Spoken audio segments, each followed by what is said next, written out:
하나님의 말씀, 성경을 캐논이라고 합니다. 캐논이라고 하는 것은 어떤 삶의 가름대, 기준을 얘기합니다. 성도에게 있어서 진정한 복은 우리가 인사 나눈 대로다가 말씀을 붙들고 의지하며 살아가는 것, 그것이 복이라는 거죠. 왜 그렇습니까? 성도에게는 삶의 기준점이 있기 때문이라는 거예요.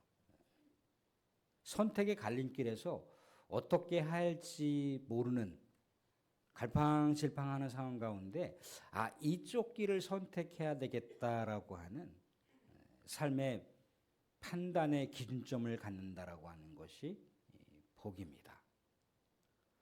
요즘에는 워낙 내비게이션이나 지도들이 잘 발달되어서 그렇게 어렵지 않게 모르는 길, 초행길도 갈 수가 있지만 예전에 어땠습니까? 물어 또 잘 이렇게 눈으로 확인되지 않는 그런 지도를 찾아 그렇게 초행길을 이동하곤 했다는 거예요. 그렇듯이 우리의 삶을 누구보다 잘 알고 계신 우리 하나님, 우리 하나님께서 인생의 길을 안내하시는 일종의 내비게이션과 같은 말씀이 우리에게 있다는 겁니다. 그러니까 성도가 얼마나 그 인생길을 복되게 살아갈 수 있는 가능성이 무궁무진하게 펼쳐진다는 거예요. 근데 하나님의 이 말씀의 기준, 인생의 가름대라고 하는 이 성경의 말씀을 우리가 따라서 살아가는 것이 복된 길인데, 이 말씀을 따라서 살지 못하면 어떤 길인가요? 복되지 않은 길인 거죠.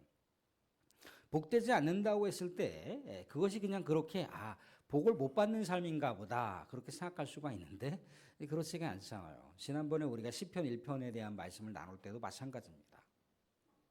복 있는 사람, 하나님의 말씀이 선명하게 있는 사람, 그 기준을 따라 살아가는 사람은요, 악인과 죄인과 오만한 자의 길을 따르지 않습니다. 그 길에 매몰되지 않는다는 거예요. 성도에게 있어서 진정한 삶의 기준점은 어떻습니까? 하나님의 안내가 있는 거죠. 하나님께서 지시하는 길이 있는 거죠. 그 길을 따라가게 됐을 때 거기 안에는 하나님의 안전의 울타리, 보호의 울타리가 있는 거예요. 그런데 그냥 내가 생각할 때 하나님의 말씀의 기준점이 없는 상황에서 이렇게 하면 나에게 이득이 되겠다. 이렇게 하면 나에게 유리하겠다. 이렇게 하면 성공을 할 수 있겠다라고 하나님의 말씀의 기준점과 상관없이 그렇게 살게 되면 세상과 다를 바가 없는 거죠. 세상이 주는 여러 가지 어떤 특혜라든가 세상이 주는 어떤 달콤한 어떤 화려한 것들이 우리에게 있을지 몰라도 그것은 하나님께서 우리에게 선명하게 제시한 길이 아니라는 거예요.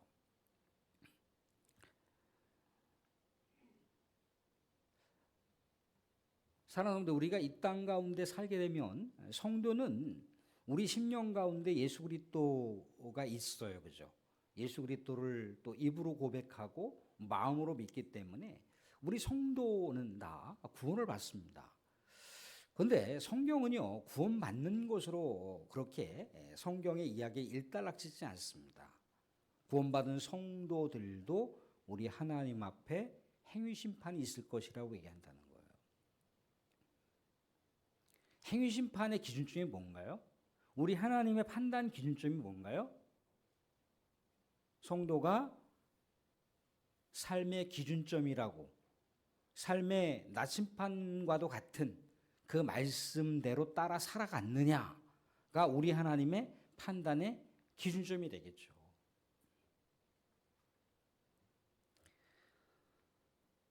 성도가 복되다라고 하는 건 말씀 안에서 살아가는 겁니다.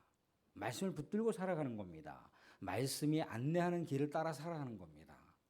사랑하는 성도들, 우리 하나님의 복된 삶을 잃어버리지 마시기를 주님의 이름으로 축원드립니다. 사랑하는 분들, 모세가 가나안의 정탐꾼 12명을 파송을 했어요. 12명의 보고를 받는데 정탐꾼 10명과 정탐꾼 2명의 선명한 차이점이 있습니다. 어떤 선명한 차이점인가요? 정탐꾼 10명은 하나님의 말씀의 기준, 약속의 말씀을 잃어버렸습니다. 현실 상황을 정확하게 분석을 했죠. 그죠? 상대가 안 된다는 거예요. 임파서블이란 말이죠. 불가능하다는 거예요. 가나안 정복은 우리에게 불가능한 현실입니다라고 얘기를 하는 거예요. 현실적인 판단은 객관적인 데이터를 분석한 상황은 정확했죠. 군사적으로나 수적으로나 여러 가지 정착했던 삶에 발달된 그 모습으로나 가나안 주민들과 상대한다라고 하는 것은 불가능하다는 거예요. 그렇지만 그 10명의 정탐꾼 안에는 하나님의 말씀이 없었어요. 하나님의 약속의 말씀을 잃어버렸다는 겁니다. 그런데 우리가 익히 알듯이 2명의 정탐꾼 여호수아와 갈렙은 하나님의 약속의 말씀이 선명하게 있었어요. 현실을 부인한 것은 아니지만 현실을 돌파할 수 있는 우리 하나님의 약속의 말씀이 있었다는 거죠. 가나안을 향해서 갈 수 있는 우리 하나님의 안내서가 그들에게는 분명하게 있었다는 거예요. 그래서 어떻게 했습니까? 하나님의 말씀을 따라서 여호수아 사령관이 이스라엘 백성들을 가나안으로 인도하는 거예요. 하나님께서 여호수아에게 하신 말씀이 있어요. 하나님의 말씀을 붙들고 좌로나 우로나 치우치지 말라고 하고 있습니다. 하나님의 말씀의 길을 따라가라는 거죠. 하나님 말씀의 안내를 받으면서 가게 됐을 때 가나안을 정복할 수 있다는 겁니다. 우리 하나님께서 이 주신 약속의 말씀이 어디서 성취되나요? 가나안의 거대한 난공불락의 성이라고 하는 여리고 성에서 그 말씀이 확정이 됩니다. 이스라엘 백성들이 전쟁을 통해서 정복한 성이 아닙니다. 하나님의 말씀을 따라서 성을 돌았더니 성이 무너졌다는 거예요. 하나님의 말씀 안에 승리의 비결이 있었던 겁니다. 하나님의 말씀 안에 이미 약속된 성취가 그대로 성취되는 놀라운 은혜의 광경을 이스라엘 백성들이 목격을 하고 목도를 하는 거죠. 아, 하나님의 말씀을 붙들고 살아가는 이 놀라운 은혜. 그런데 불과 얼마 지나지 않아서 이스라엘 백성들이 생각하더라도 저 정도의 성이면 우리가 충분히 공략하고 정복할 수 있겠다라고 했던 아이성이 있었단 말이죠. 작은 성이었어요.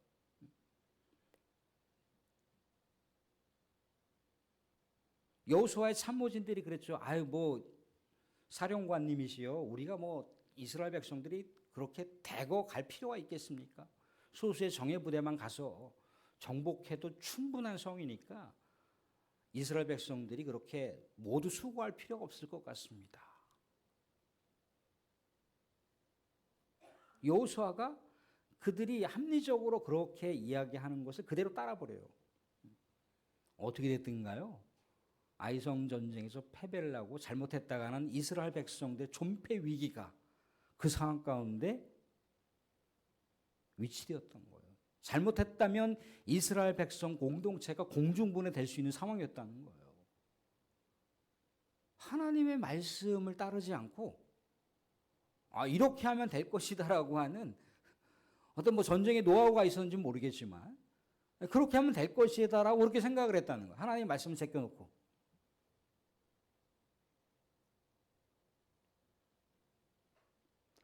여호수아가 말씀을 다시 돌이킬 수 있었던 그들의 그 마음을 다시 돌이킬 수 있었던 건 뭡니까? 하나님의 말씀을 그가 거룩하게 붙들지 못했다라고 하는 그 회개의 역사가 있었기 때문에 가능했다는 거예요. 사랑하는 성도에게 인생이 복된 삶은 어떤 삶인가요? 자기 생각대로 살아가는 삶인가요? 아니면 하나님의 그 선명한 말씀의 기준점을 붙들고 살아가는 삶인가요? 사사시대의 삶을 떠올려 보세요. 하나님의 말씀이 없으므로, 왕이 없으므로 자신들이 생각한 모든 바가 인생을 가름할 수 있는 길이었다는 거예요. 그래서 사사 시대를 암흑과 죄악의 시대라고 얘기를 합니다. 사랑하는 성도, 오늘 주어진 본문을 보게 되면 말씀과 연결되어 있는 비슷한 단어들이 각 절마다 하나씩 하나씩 다 배열되어 있어요. 여호와의 율법, 여호와의 명령, 계명, 윤리의 법도 다 비슷한 내용입니다. 그런데 우리식으로 생각을 하면 이 율법과 법령과 법도와 규례와 명령이라고 하는 것을 어떤 의미로 받아들일 수가 있겠습니까? 의무적으로라도 억지로라도 성도가 지켜야 할 법조문이구나라고 하는 생각을 가질 수가 있다는 거예요. 그런데 유대인들은요, 이 말씀을 그들이 읽었을 때, 이 말씀 한 단어 한 단어를 그들이 생각했을 때 어떤 생각을 가지고 이 단어를 대면하고 읽고 묵상을 하냐면, 하나님께서 인도하시는 길이라는 거예요.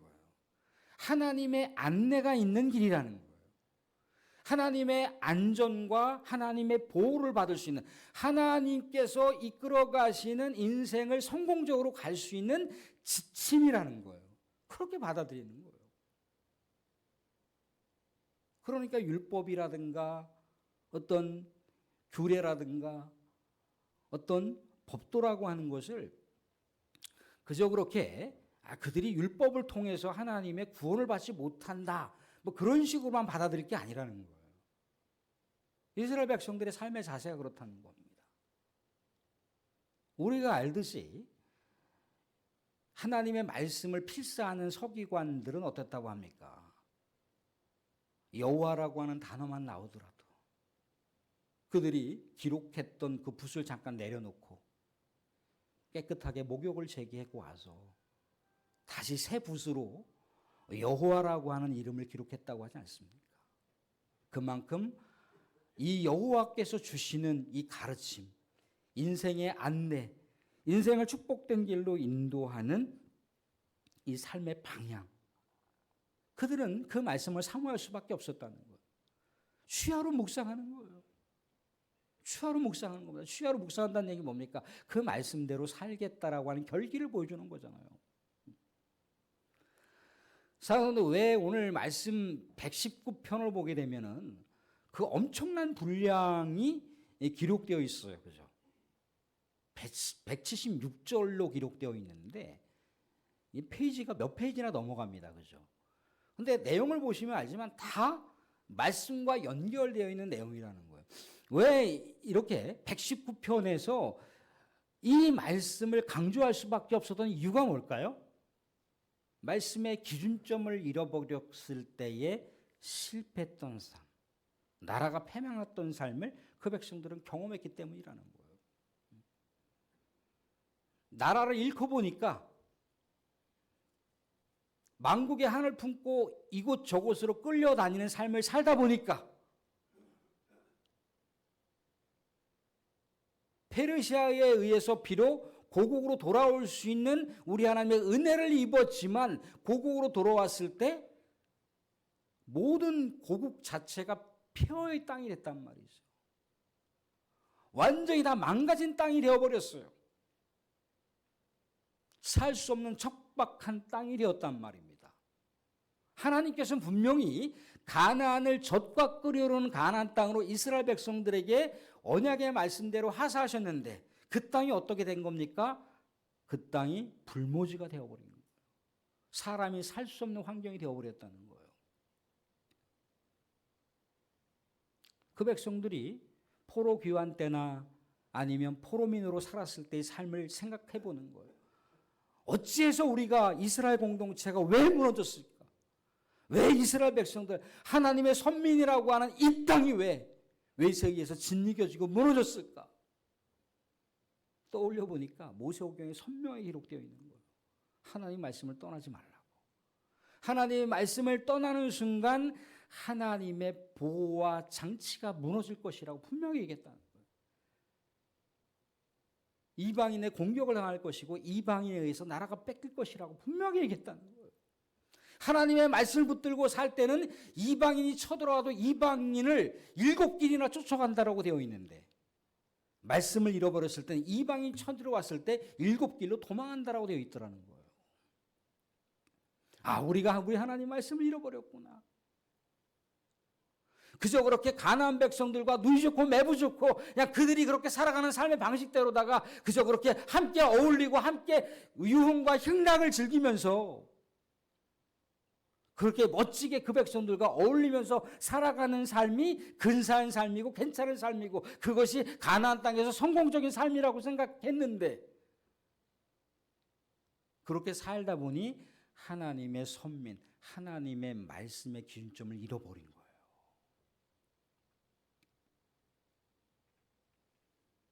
공동체가 무너져 버린 거죠.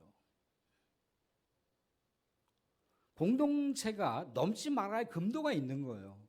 근데 그 금도를 잃어버리고 그 너머서에 있는 그 삶을 먼저 우리의 생각대로 추진하게 되면 공동체는 삽시간에 하나님의 공동체가 아닌 거예요. 사랑하는 우리는 예배 공동체입니다. 우리 기도 공동체예요. 우리 하나님의 공동체입니다. 하나님의 공동체가 세상이 감당하지 못하는 뭔가가 있어야 되잖아요. 그죠? 그게 뭡니까? 그게 말씀에 대한 믿음이잖아요.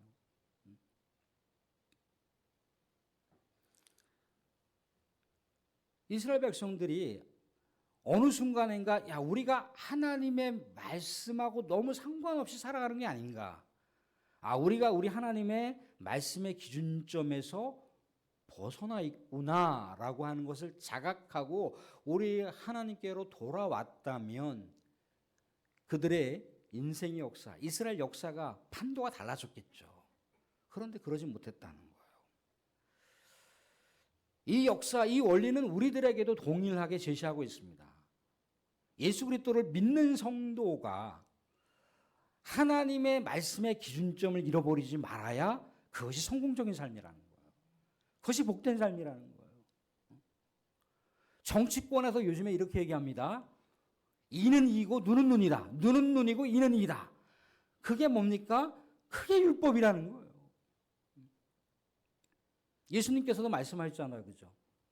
눈에는 눈, 이는 이. 그대로 행하라고 예수님께서 말씀하셨던가요? 설령 원수가 그러한 모습으로 작정하고 덤벼든다 할지라도 원수를 선대하라고까지 말씀하시고 있습니다. 핍박하는 자를 축복하라고까지 얘기하고 있어요. 그들을 위해서 기도하라고까지 말씀하셨다는 거예요. 말씀을 읽는 것과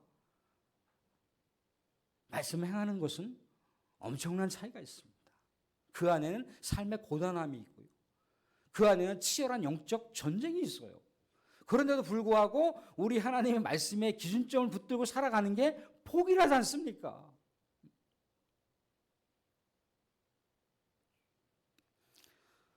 하나님의 말씀의 기준점이 없는 삶을 살아가는 것이 당장은 편할지 몰라요.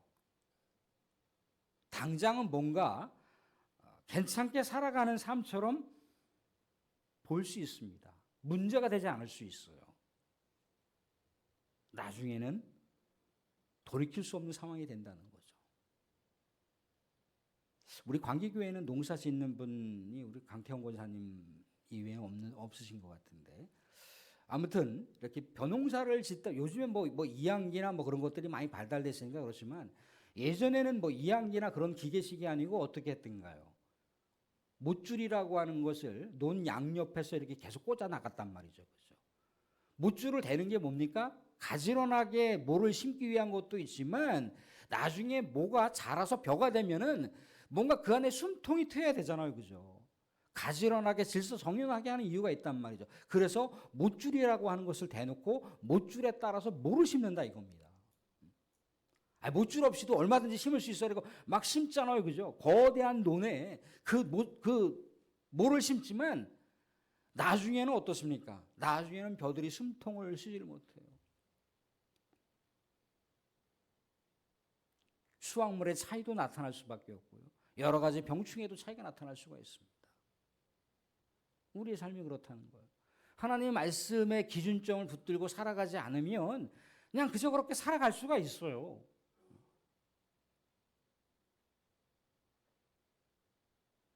그렇지만 말씀의 기준점을 붙들고 사는 것, 말씀에 머물러 살아가는 것, 그것이 복이라고 얘기하고 있습니다. 오늘 말씀 1, 2절에 이렇게 얘기를 하고 있습니다. 1, 2절 말씀을 보시면 행위가 온전하여 여호와의 율법을 따라 행하는 자들은 복이 있음이요 여호와의 증거들을 지키고 전심으로 여호와를 구하는 자는 복이 있도다.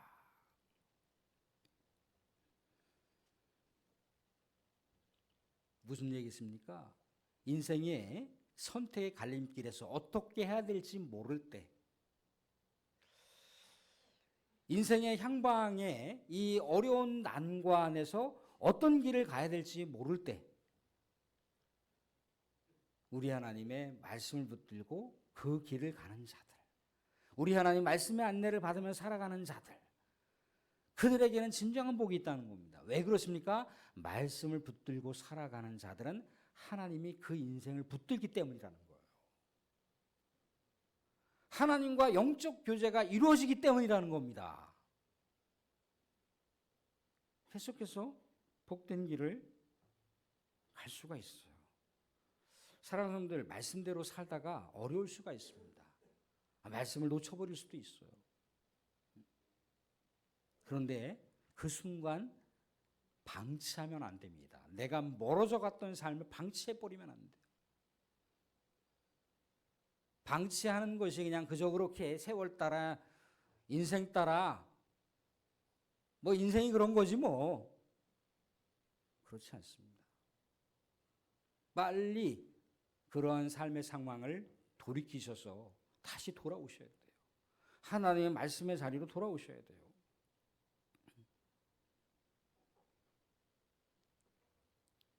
그럴 수 있습니다. 어떻게 해야 되나요? 오늘 시인도 그렇게 고백을 하고 있습니다. 말씀을 돌이키지 않으면 우리 하나님으로부터 버림받는다는 거예요. 마지막 절에 뭐라고 되어 있던가요? 8절 말씀 보시면 이렇게 나와 있습니다. 내가 주의 율례들을 지키오리니 나를 아주 버리지 마옵소서. 하나님의 말씀에 이탈된다라고 하는 것, 하나님과 상관없이 살아가는데 하나님의 보호장치가 허물어져 버리는 거죠. 하나님의 울타리 안에서 살아갈 수 있는 우리 하나님의 긴급 처방전, 우리 하나님의 보호의 울타리인 말씀을 주셨는데 이 말씀을 붙들고 살아가지 않는다라고 하는 건 뭘 얘기하는 겁니까? 그저 그렇게 하나님의 보호를 받지 않고 살아가는 삶을 얘기합니다. 사랑하는 분들, 하나님의 말씀을 좀 우리가 모르면 또 어때? 우리 하나님의 그 말씀의 기준점을 붙들고 살지 않으면 좀 어때? 그거로 끝나지 않습니다. 곧바로 우리 하나님의 말씀을 잃어버리는 순간, 말씀의 기준점을 잃어버리는 순간 뭐가 달려옵니까? 사탄이 달려온다는 거예요. 아유, 먹잇감 있네. 사탄이 달려오면 뭐가 되는 겁니까? 그게 죄의 길을 가는 거예요. 하나님의 말씀의 기준점을 이탈해버리는 것, 그것이 죄라는 거지. 사탄은 죄를 사용합니다. 사탄은 하나님의 말씀을 잃어버린 영혼들을 얼마든지 자기의 먹잇감으로 이용하고 사용하기도 한다는 거예요. 사탄의 하수인으로 전락할 수가 있다는 거예요. 아담과 하와가 보여주잖아요.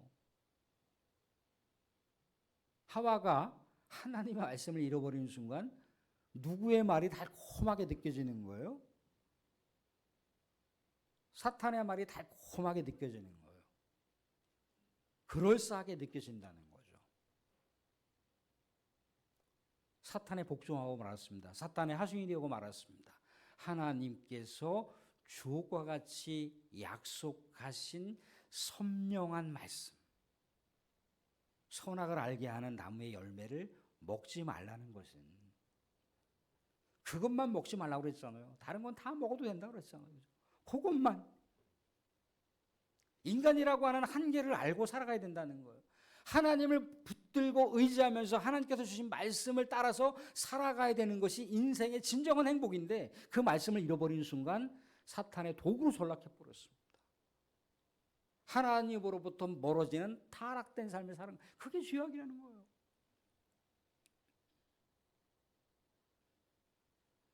예수님께서 이 땅 가운데 우리 하나님의 영혼들을 구원하시기 위해서 오셨습니다. 예수님께서 어떻게 하셨던가요? 그냥 편안하게 십자가의 길을 가셨던가요? 십자가의 길을 가서 성공! 인류 구원! 나 믿는 사람들 내가 보호해줘! 예수님께서 그렇게 하셨던가요? 예수님께서도 공생의 첫 사역 가운데 사탄의 공격을 받았어요. 네가 하나님의 아들이니 나한테 절 한번 해. 나한테 굽신굽신 내 말 따라봐. 그러면 십자가 짊어지지 않아도 저 천하를 너에게 다 줄게. 예수님께서 뭐라고 얘기합니까? 사탄아 물러가라고 했습니다. 굶주려 있는 예수님을 유혹하는 거죠. 야, 너 그런 능력 있잖아. 돌덩이가 떡덩이가 되게 해봐. 그런 능력 있잖아. 사탄의 말을 순종하라는 거예요. 사탄아 물러가라.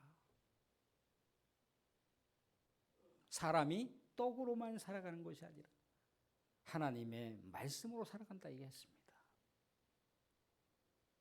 예수님께서도 십자가의 길을 가면서 처절하게 고민하셨어요. 그죠? 아버지, 내 마음은 이 십자가의 잔이 그냥 지나가는 것입니다. 그렇지만 아버지의 뜻대로 하옵소서. 아버지의 말씀대로 하옵소서. 말씀을 지키고 살아간다는 것은요, 그 안에 고단함이 있고 고난이 있고 때로는 내가 손해가 될 수 있는 내용들이 있어요. 그럼에도 불구하고 그게 뭐라고 합니까? 그게 진정한 복, 참된 복이라고 얘기하고 있습니다. 우리 하나님께서 주셨던 이 선명한 말씀의 기준점을 잃어버렸을 때 어떻게 하면 될까요? 다시 우리 하나님께 마음을 돌이키면 되겠죠.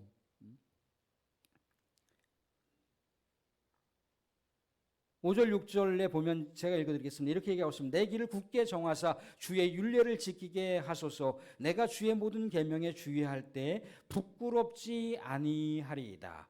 내가 주의 의로운 판단을 배울 때에는 정직한 마음으로 주께 감사하리이다. 실패하고 넘어지고 쓰러질 수가 있습니다. 우리는 완벽한 존재들이 아닙니다. 우리 주님께서는 우리에게 말씀을 전적으로 의지하라 하셨지만 기계적으로 말씀을 붙들고 변개하지 않는 그런 모습으로 따르는 것을 우리 주님께서 원하시는 게 아닌 거예요. 때로는 넘어지고 연약해서 말씀을 붙들지 못하여 부끄러울 때가 있고, 때로는 이런저런 비방을 당할 때도 있고, 이런저런 사탄의 공격을 당할 때도 있다는 겁니다. 그렇지만 다시 내가 우리 하나님의 말씀으로부터 멀어져가는 삶을 살고 있구나. 이것이 우리 주님께서 원하시는 삶이 아닌데 내 생각대로 살았구나. 다시 우리 하나님 말씀을 붙들라 이겁니다. 그러면 우리 하나님께서 우리를 의로운 길로 인도하시고 우리를 담대하게 부끄럽지 않게 살 수 있는 삶의 길로 인도하신다. 우리에게 은혜의 고백을 감사의 고백으로 그렇게 우리 하나님 앞에 고백할 수 있는 삶이 있다는 겁니다. 완벽한 삶을 우리 주님께서 요구하시는 게 아니에요. 다시 멀어져 갈 때 다시 우리 하나님의 말씀의 기준점으로 돌아오려 하고 있습니다. 그것이 복된 삶인 것을 얘기하고 있습니다. 사랑하는 성도님들, 말씀으로 떠나져 있을 때 또 회개와 또 감사 고백을 통해서 우리 하나님 안으로, 우리 하나님 말씀 안으로 우리가 돌아오면 되는 거예요. 그게 우리 하나님께서 회복하시는 은혜의 역사라는 겁니다. 사랑하는 말씀을 맺겠습니다. 복 있는 삶을 살기를 원하십니까? 말씀의 기준점을 따라서 사시기를 바랍니다. 우리의 의지는 얼마든지 허물어질 수가 있습니다. 허물어지는 것으로 끝나지 마시고 다시 우리 하나님께로 돌아와 말씀으로 돌아와 말씀 안에 머무시면 우리 하나님께서 여러분들의 삶을 인도하실 겁니다. 그게 성도에게는 복 있는 삶이라고 하는 것을 잊지 마시고 우리가 또한 한 해를 살아가시면서 우리 하나님의 말씀을 따라서 말씀을 의지하면서 우리 하나님께서 말씀하시는 안대를 받으면서 인생의 축복된 길을 걸어가시는 저와 여러분들이 될 수 있기를 주님의 이름으로 축복드립니다. 아멘.